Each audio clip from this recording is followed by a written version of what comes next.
Thanks for staying tuned. I'm Colin Abrams with the HGP Sportscast.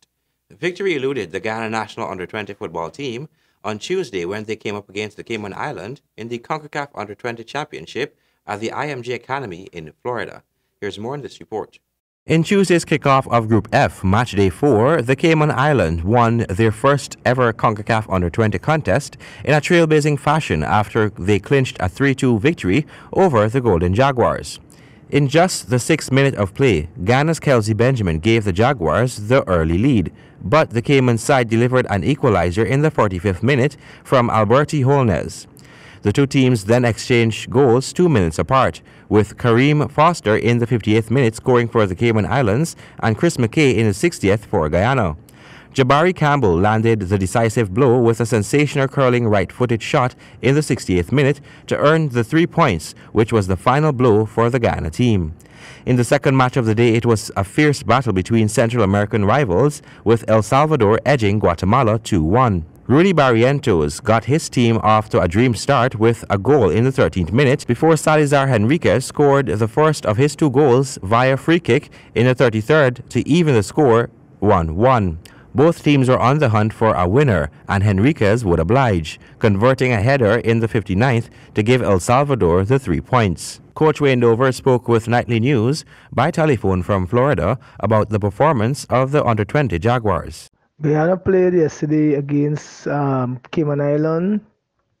It was a very good experience for the young players who has played the second game in this competition thus far. I think it was a much better showing from the first game in terms of ball possession. Our first game, our objective was to play deep and play after the counter-attack. This game, based on the strength of the opponent, we tried to play higher up the field to start our press in either position 1 or 2. And when we win possession, to play combination and get behind them to create goal-scoring opportunity. We tried to start the ball from behind and possess it, bringing forward through the midfield into the striker forward line. And we saw it was done, and it was done not as consistent as we wanted it to be done, but we were a bit satisfied with the showing, and we hope that we could replicate or even do better from yesterday in the game tomorrow, and look for positive results on the day. Colin Abrams, HGP Sports. Trezon's Guardians conquered Eagles and Ravens pipped Republic Nets in the Banks AH Georgetown Amateur 1st, 2nd and Under-23 Division League at the Burnham Hard Court. Stanford Howard files its report. Basketball action continued on the hard court Sunday last. The first game was a first division encounter between Republic Banks Nets and Ravens. Ravens got out the gate strong in the first quarter as their players seemed to have more possession and control of the ball on the court to take the quarter by 8 points. Nets then had a little magic of their own in the second quarter as they basketed 12 points to take the quarter and the lead to end the first half with a slim lead of 4 points, 32-28. When the second half resumed, both teams pulled all the stops as they managed 20 points each to end the third. The fourth quarter was also hectic as both sides fought hard and ultimately took the game into extra time.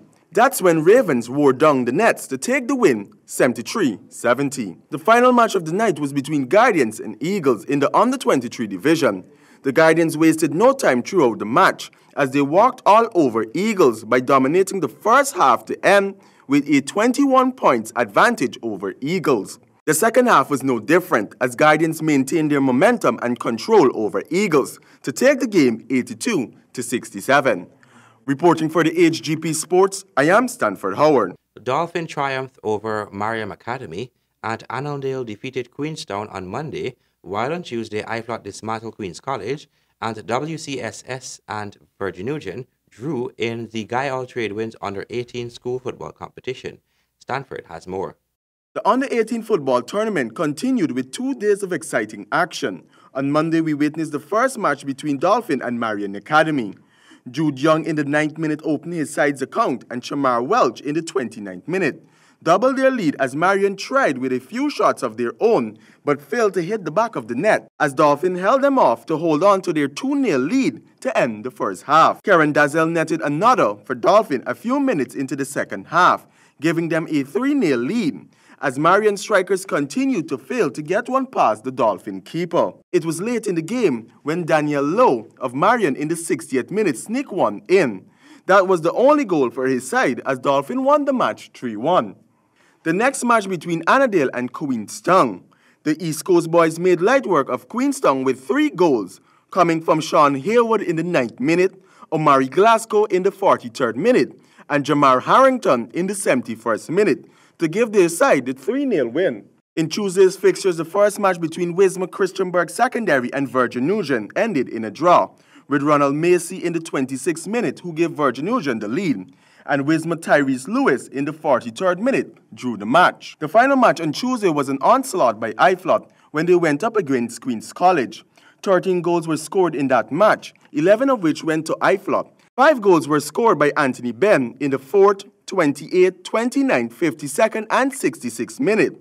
A hat-trick by Ruben Denny in the 18th, 44th, and 53rd minute, and 2 from Jadius Edwards and 1 from Ivla Khan to give IFLOT an 11-2 win over Queen's College. Reporting for the HGP Sportscast, I am Stanford Howard. Thank you, Stanford. Athletics for persons with disabilities in Guyana is continuing on an upward trajectory, says Director of Sport Christopher Jones. Speaking with the Director of Sports Christopher Jones at the recently held annual Special Needs Sports at the GDF ground, he said that the government has increasingly invested in equal opportunity for all Guyanese. I think essentially it is heading in the right direction. This is essentially in keeping with the APNU AFC's manifesto that spoke about sports for all. And essentially when we got into office, it was recognized that there isn't anything catering for the special needs school. And immediately we started coordinating these programs with the special needs school across the country to give those students the opportunity to participate in sports. The special needs athletics is expected to expand in 2019, Jones said. 2019, the activity will be expanded even further because essentially the teachers would have indicated to us that their students are multi-talented.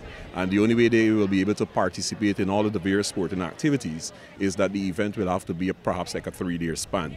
So we are looking at having that achieved in 2019. But since the event was initiated, a number of these athletes were given the opportunity to represent Guyana at special needs events around the world. Essentially from since we started the program, we've had I think a total of about 6 of them thus far that were able to represent Guyana internationally, including Mr. Stewart, Walter Grant Stewart, and of course the young lady whose name is not before me right now. She participated in an international tournament representing Guyana, and this is a product from these activities. At this year's Special Needs Sports, the National Sports Commission had extended the event to a 2-day meet, adding even more activities. For the HGP Sports, Colwyn Abrams. And that is the end of our Sportscast for today. Remember, if your dream is big enough, the facts don't matter. Goodbye.